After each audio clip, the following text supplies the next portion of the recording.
Winton Buddington is with us this morning. Winton, good morning, buddy. How are you?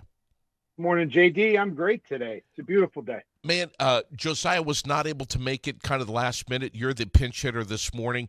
Look at that shirt. I wonder if I'll ever get a chance to see a shirt like that up close and personal. I hope so. I gotta get there and have a chance to sit on your couch and see you in person someday. Yeah, man. That's right. I haven't met you yet, have I? No, All just right. virtually. Well, you're a few hours away, Rochester, New York, to be exact, right? That's correct. Yep.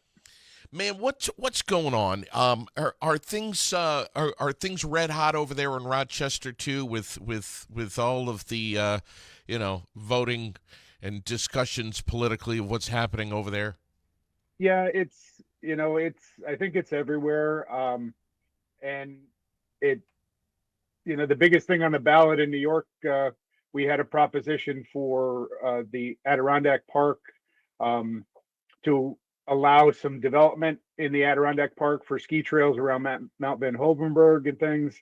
And as part of that, though, they would uh, make about 2,500 acres natural or forever wild. So it's kind of a trade off. And some of it is due because some work had already started. So um, Yeah. that was the biggest proposition on the ballot in New York, and just the local elections and things going on. So it's we'll see how where we are when all the votes are counted. Listen, of course, we're going to talk about what the great things that you guys are up to and what you're doing. But it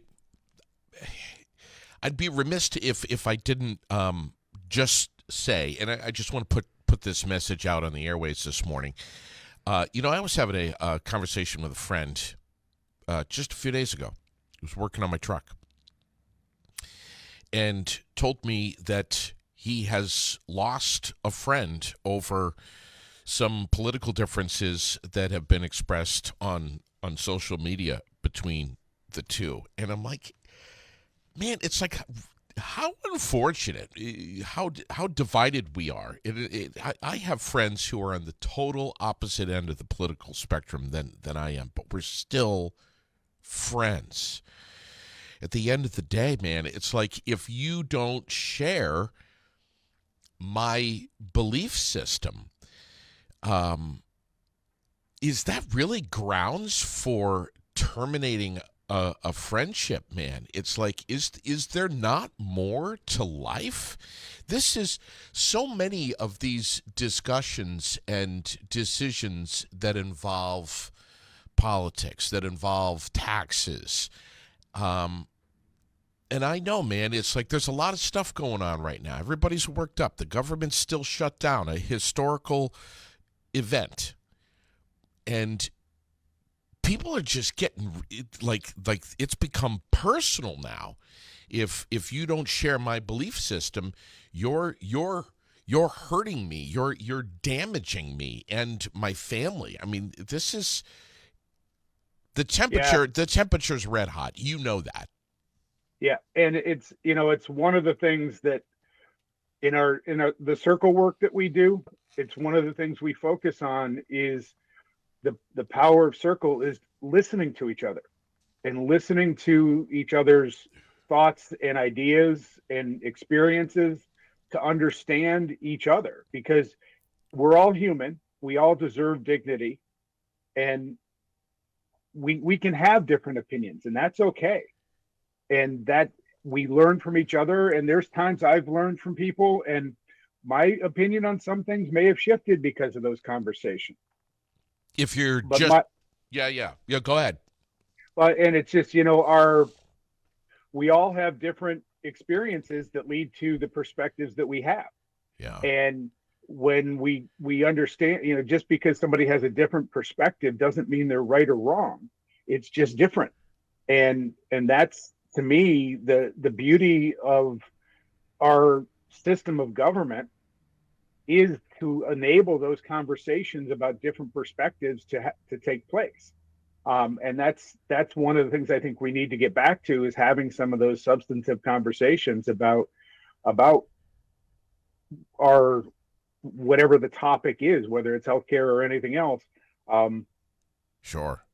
so You know what we all need is we need not necessarily.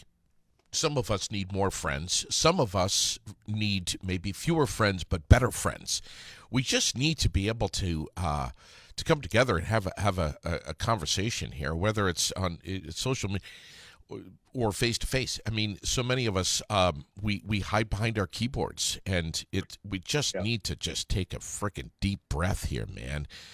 You are, if you're just joining us, Winton Buddington is with Sweethearts and Heroes, which is the world's biggest, greatest student empowerment advocacy group organization in the world. You guys have infiltrated yourselves into so many different schools all around the country, mostly here in New England. Roots in Vermont. This started with Tom Murphy and Rick Yarish right here in Vermont, and it has spread immensely. It is so impressive now. There's a huge team of you. There's a huge staff of you, and you're all busy every day trying to make a difference in the world, and you're starting with young lives, elementary schools, middle schools, high schools, and saying, we may not be able to change the course of adults. Maybe we can, but the real answer lies with the foundation of our future, and it's getting children to be better versions of themselves, to learn. And you and I have had this discussion in the past. To learn, yes, you go to school to learn, but also outside of the classroom and inside the classroom. Just be a better person, have a different mindset, understand what bullying looks like, understand what it means to build character and have conviction and stand up for something when you know that something is not right. Stand up and defend others, stand up, defend yourselves, and just be better at who you are. yeah, and the schools that we're in, the students are just phenomenal. It's incredible watching students step into leadership roles. We have older students working with younger students in our Brave program, and it's just an incredible experience for both sets of students, and we've got a couple, talking about coming together, and we need to come together to have some conversations. We've got a couple events coming up where your listeners can come together and they can meet Rick Yarish. Our Chevy sponsors have done a great job supporting us in schools this year, and if I can plug a couple events on this Friday, November 7th, up in Burlington at Kia Burlington. Rick's going to be doing a meet and greet and giving away some of his books from starting at 3:30. And then on Veterans Day, November 11th, he's going to be at Alderman Chevrolet in Rutland, Vermont, from 1 to 5. And it'd be a great time for folks to come out, see Rick, get a copy of his book, A Bridge Named Amos, and help celebrate a veteran that has just done incredible work for our country, and now talking to over 1 million students in our schools. Over 1 million students, Winton. That's amazing, man. Yeah. Who would have thunk it? And then Monday, the 10th,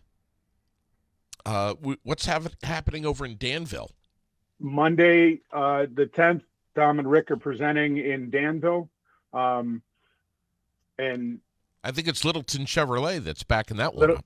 Littleton Chevrolet is back in that one. Yep. So they're going to be in the elementary school there. They're going to be actually middle school, high school. Okay, man, I'm hoping 3 through 6. Yeah. So yeah, we get everybody. I am K-12. I am. We'll get it there. I am so hoping to be able to catch one of these, maybe Friday in Burlington, meeting up with Rick. Such a great guy. Yeah. Tom and Rick are both in Plattsburgh today. Mariah, New York later. I think you were saying. They're in Mariah today. Tom was in Plattsburgh yesterday doing a circle training. And then they're going to be in South Colonnade, New York at La Chiquelle Middle School tomorrow. So they've got a busy week. And then over the weekend, Tom is working with the linemen again. So Yeah. he's not getting much rest. So What a conversation that we've had lately about that and yeah, mental health. And the thing about you guys is you do go up 40,000 feet, but you really take your time getting down into the roots of things, and that is so impressive. Not every organization can do that. A lot of them just like to hang up, up top and just kind of stay generic. You guys really, really get your fingers into it, and I know that's just kind of part of Tom's personality. That's just who he is. He's like, we're getting to nuts and bolts here, man. We're getting into it. well, and it really, as we get into it, it's a few people can really make a huge difference.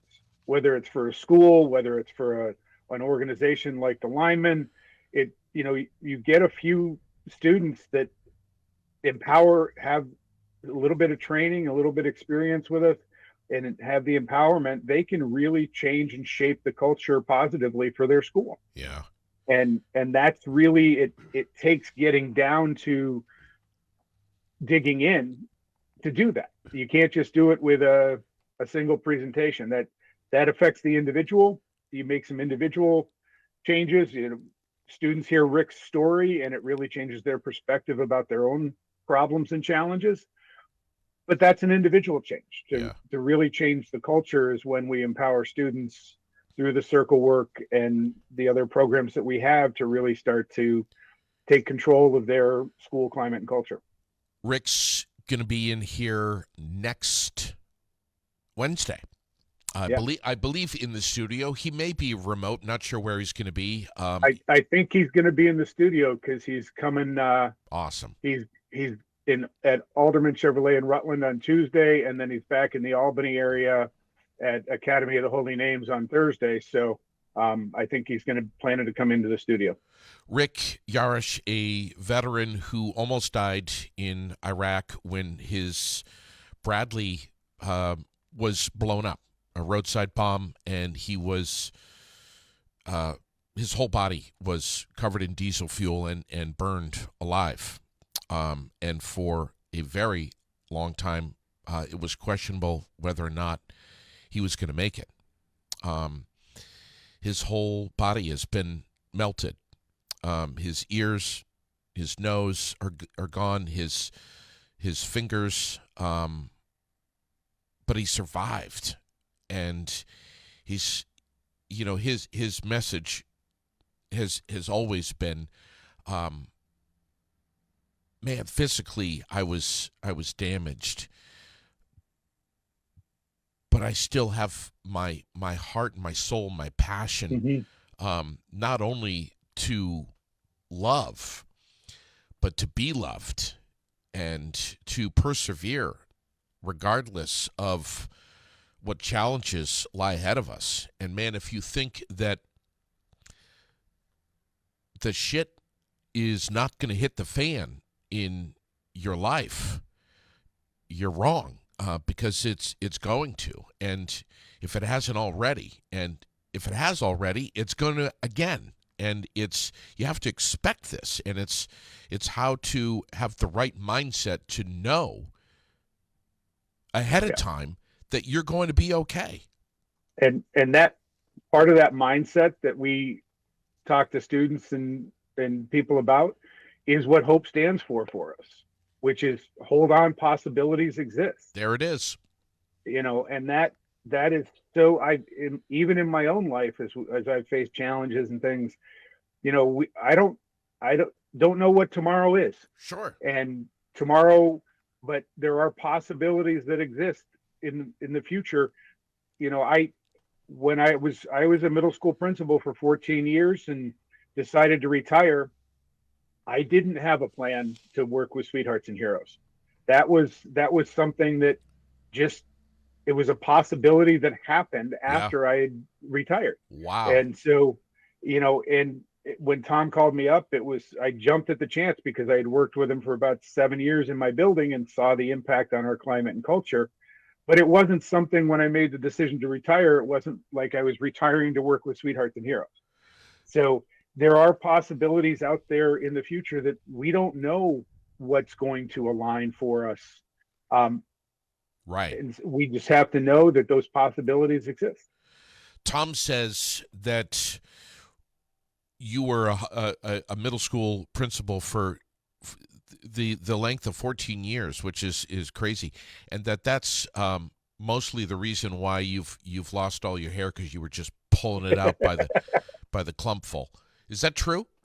No, I tend to run hot, so keeping the hair short is much more cooling for the.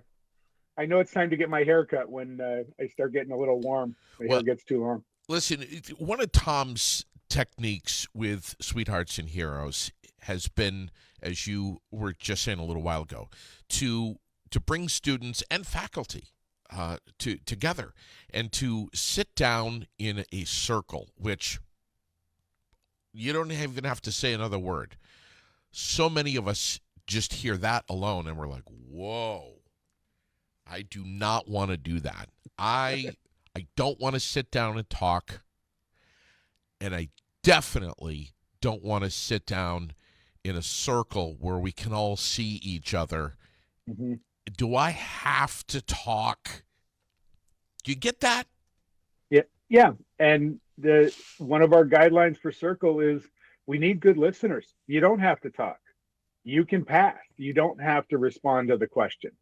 And Circle's not a dialogue. We have a talking piece. It goes in one direction around the circle. So if somebody says something, there's not a back and forth. It goes around. Talking piece can go around again if you want to comment on something somebody else said, but that process is designed to have people listen to what other people are saying and to think about what other people are saying.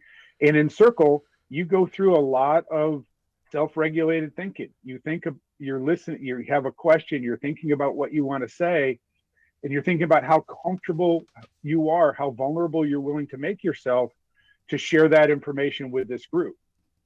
So part of what we do in our Circle practice is we do activators before we sit down to Circle.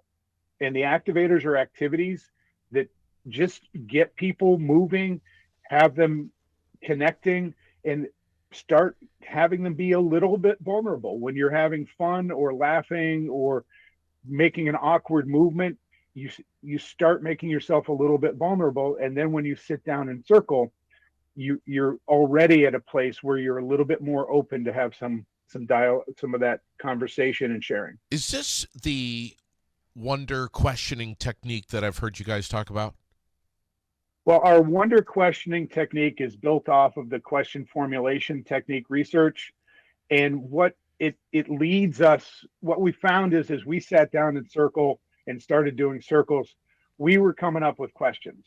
And as we were coming up with questions, we realized we were kind of going through a process for that.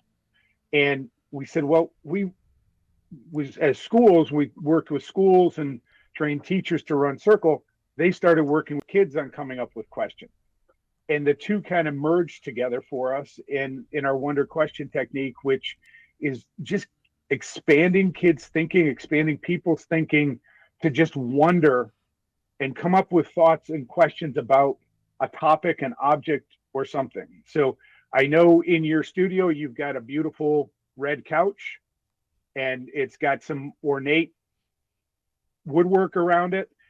So the idea, like the wonder questioning technique, if that couch was what we were talking about, would be we'd start by just brainstorming as wonderstorming questions about the couch.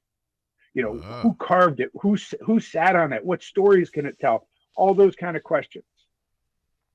And then we filter those down to say which questions really interest us. Why did I ask that question? Why might I be curious about who carved all of that wood on the couch? Maybe that's something that I'm interested in. Maybe I whittle, Yeah. and that's why I would think of that question. And then it narrows down further to get to the apex questions about which questions are kind of those quick answer questions versus the broader question, and which questions really connect with the human experience across multiple people. And you get down to a question where, you know, what's the role of a couch? Yeah. Could be a circle question. And This so it really takes kids through that process and helps them develop questions for their own circles. it's a portal really Yep. Yep. into some of these open questions. And I experienced circle one time with Tom and a bunch of students up at Peru High School. And I was fascinated because the direction of the subjects, of the conversations, of the thought processes are changing constantly. And Mm-hmm. it's the furthest thing from boring. It's absolutely fascinating. And for someone like Tom and I both, who are naturally inquisitive people, Yep. we have a lot of questions. We have a lot of follow-up questions. That's what I do for a living. Was extremely difficult for me to sit and keep my mouth shut. And I didn't Yep. really understand the rules that when it's your turn to speak, it's your turn to speak.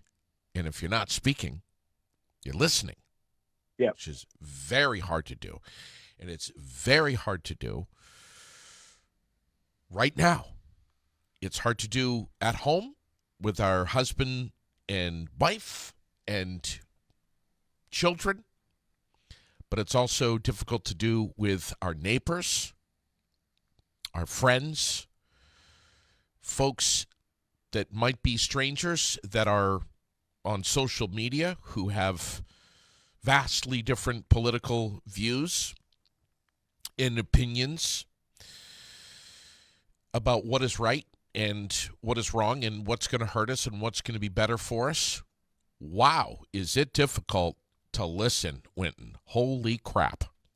Yeah. And, we talk in our circle training about, when do we teach kids to listen besides just saying, hey, listen to me, you know? And some of our best teachers where we're teaching kids to listen are in our music programs because they're teaching the clarinets to listen to the saxophones. They're teaching, when you come in, are you on the same pitch as somebody else? And they're explaining what they should be listening for. One of the techniques that Tom talks about in our circle training for listening is in your head as someone else is talking, repeat the words that they're saying. Yeah. And you'll find that you can't think, because there's so oftentimes we're thinking of a response. We're thinking there's so many things running through our head. We're not really focused and present fully with the person. But if you're repeating what they're saying in your head as they're saying it, you'll be much more focused. The thing about circle, that one experience that I had up at Peru High School with those students that was really difficult for me is I live with a pen and a piece of paper close by all the time. It's next to my bed where I sleep. It's in my car. It's here in the studio. It's everywhere I go. I've got a pad of paper and a pen, several pens, in case one runs out of ink. And that's happened to me before, and it sends me into an absolute panic. But I didn't know what I was getting into. When I sat down in that circle in Peru, my pad of paper and my pen were on a desk about 30 feet behind me. And I wanted to take notes on everything that I was hearing, everything that I was listening to.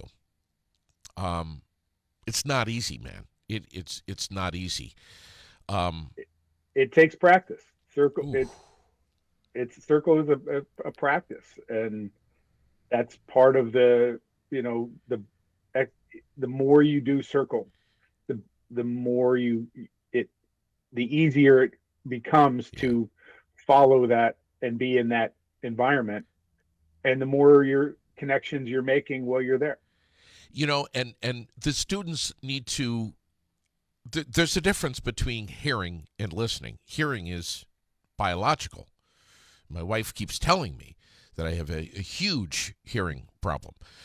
Um, but a listening issue is, in my opinion, so much worse. Students need to listen to their teachers. They need to think not just about what their teachers are saying, but why they're saying it. That maybe there's a greater reason. Maybe they're not just picking on you or bugging you, but maybe they have good reason behind it. But the adults, man, it's like the teachers, the administrators, they need to listen to the students too. That often Mm-hmm. there's a much bigger picture. There's something underlying that's not in the forefront. That's being covered up. That's huge. Yeah, and it's for everybody. As a principal, I really worked hard to listen to the my teachers, and And read between the lines. yeah, and we also talk about behavior as a form of communication, and it's it's the nonverbal form, right? So there's something going on, and to figure that out, we need to listen and understand. If somebody says, no, I don't want to do that, let's figure out what's behind that. And they might have a very valid reason why they shouldn't do that, or why that shouldn't happen in a school, or whatever. And if we're not listening, we don't understand that perspective and that reason, and we're just moving forward with that kind of compliance authoritarian position. One of the amazing things about Tom and what you guys have done with part of your circle training, which I know is just one stem of what you guys do, Sweethearts and Heroes in schools.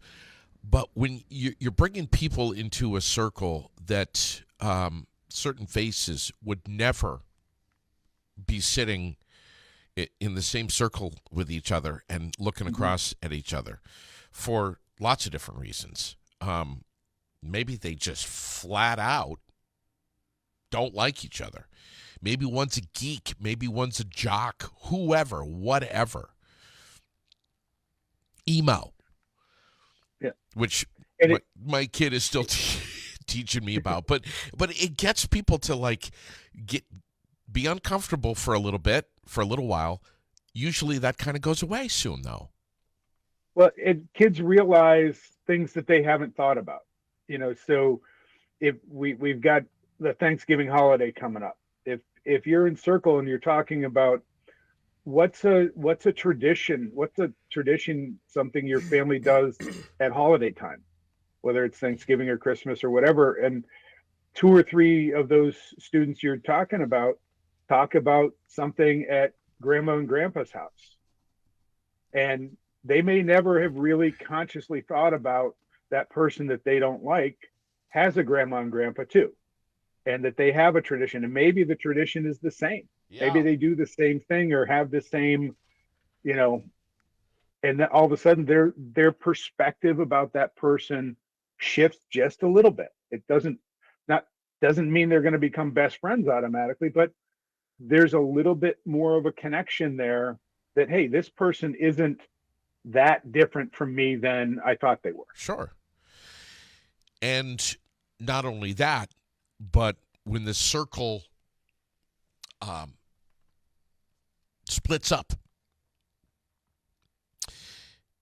and we go about our days, in the days and the weeks that follow, that one student who sees another student passing in the hallway will know something about that person Yep. reciprocal that they never knew, and maybe think of them in a different way, or maybe even if they're not associated in several different ways, but at least get eye contact and nod ahead, fist bump, whatever, some kind of connection. Yeah, and even if they see that person looking a little glum one day, Right. they might say, "Hey, how you doing?" Because they've got that connection, and that can make the world of difference for that student. Yeah. So true. I want you to explain to folks a little bit in closing this morning what it is that you do with Sweethearts and Heroes. Maybe a little explanation of what Sweethearts and Heroes is and how schools can get involved. I mean, we're going to be Danville on Monday, Mm-hmm. which you guys have been to in the past. You've been to my daughter's school here in Vermont. You've been to so many different schools. But a little bit about who you are, what you do for Sweethearts and Heroes. So we're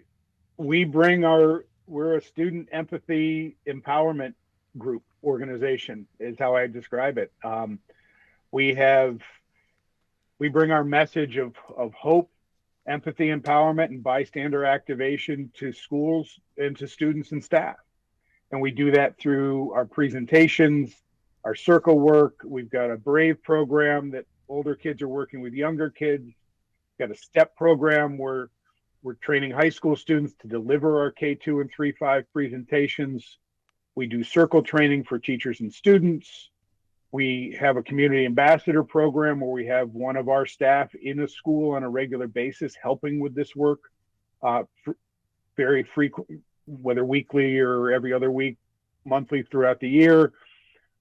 We have 3 leadership classes for high school that embed this work in a sustainable model for high school leadership courses so that after a school works with us for a period of time, they can continue this work without us.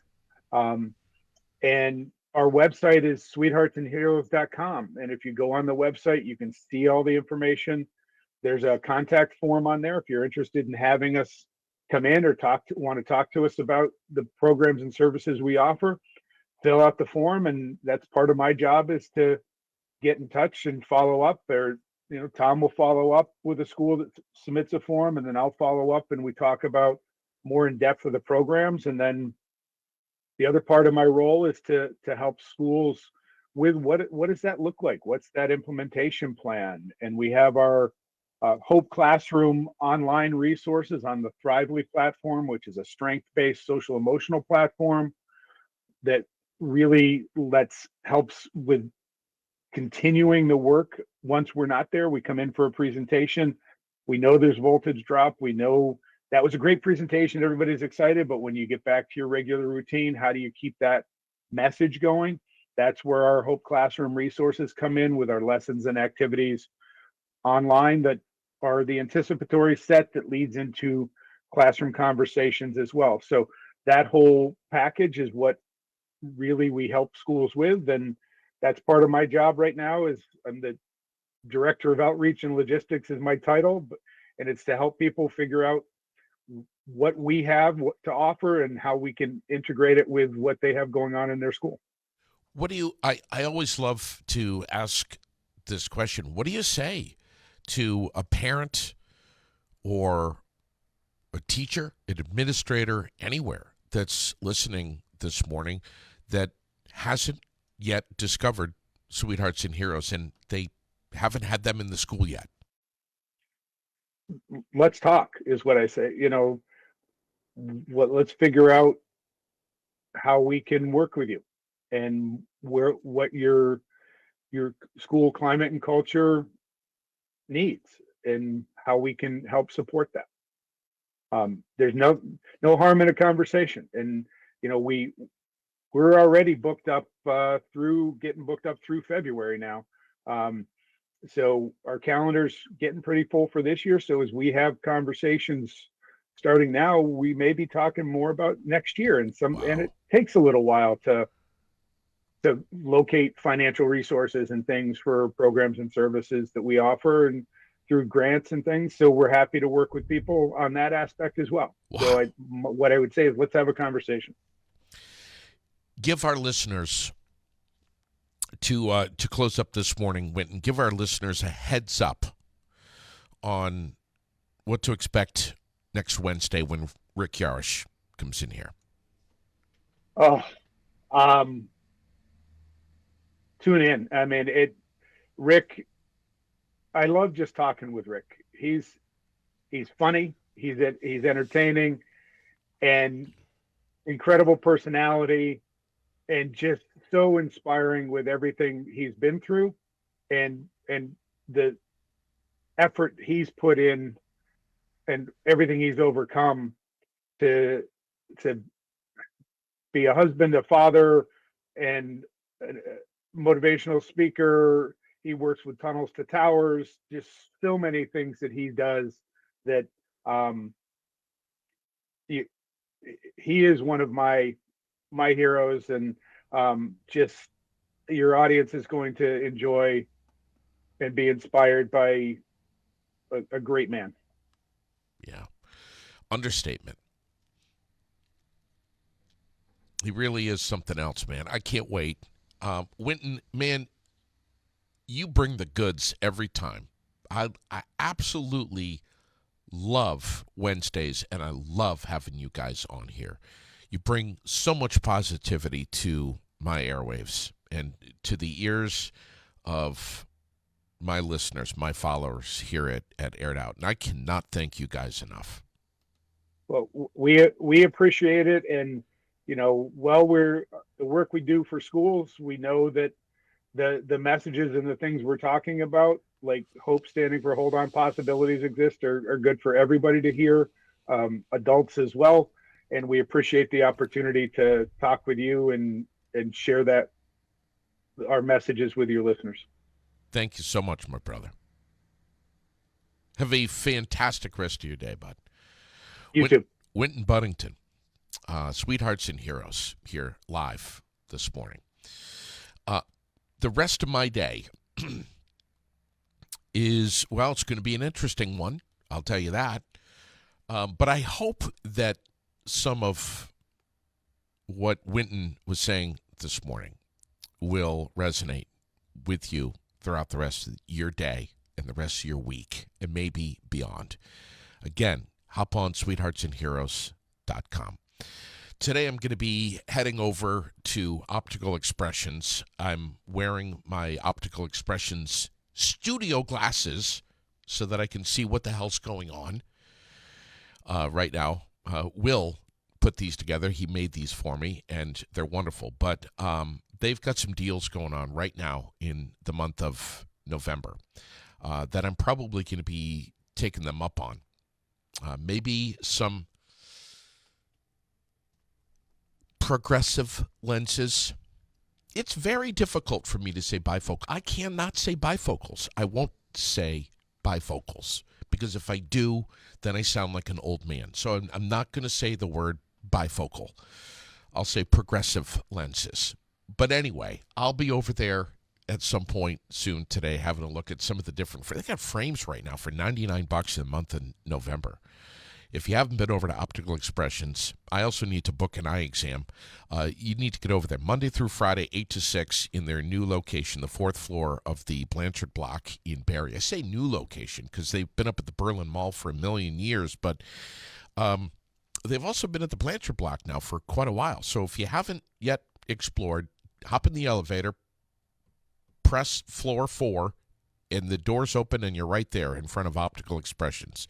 223-2090 to set up an exam today. One of our presenting sponsors who we love so much. Eyesight. Talk about something that so many of us, if not all of us, take for granted. Right there.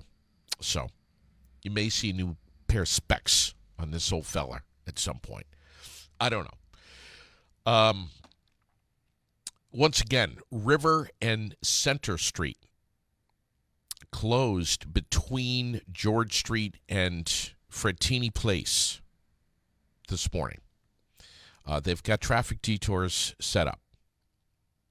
River Street and Center Street closed between George Street and Frattini Place. Keep that in mind today on your travels.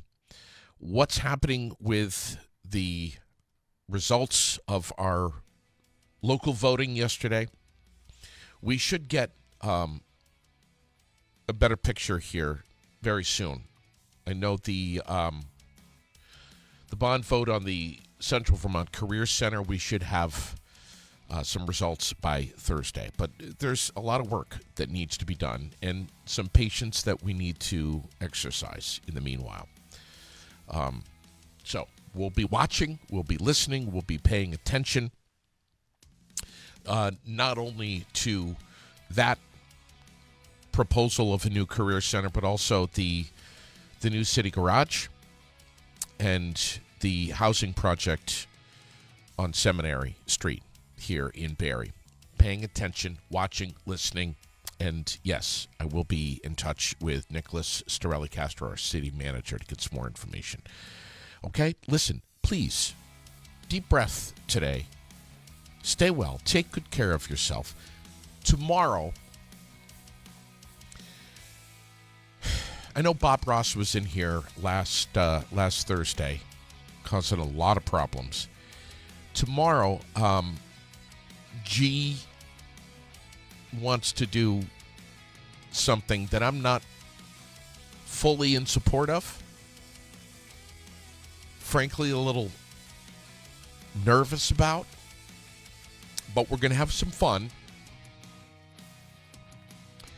And hopefully, if we don't make you laugh tomorrow, if we don't make you laugh on Thursdays, maybe we can at least bring an internal smile to your soul or make you close your eyes and say, what a couple of jerks. That's our goal. We love Thursdays.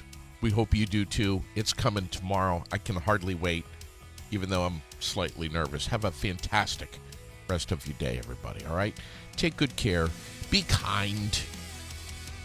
We'll get through the rest of this week together. Thanks for tuning in.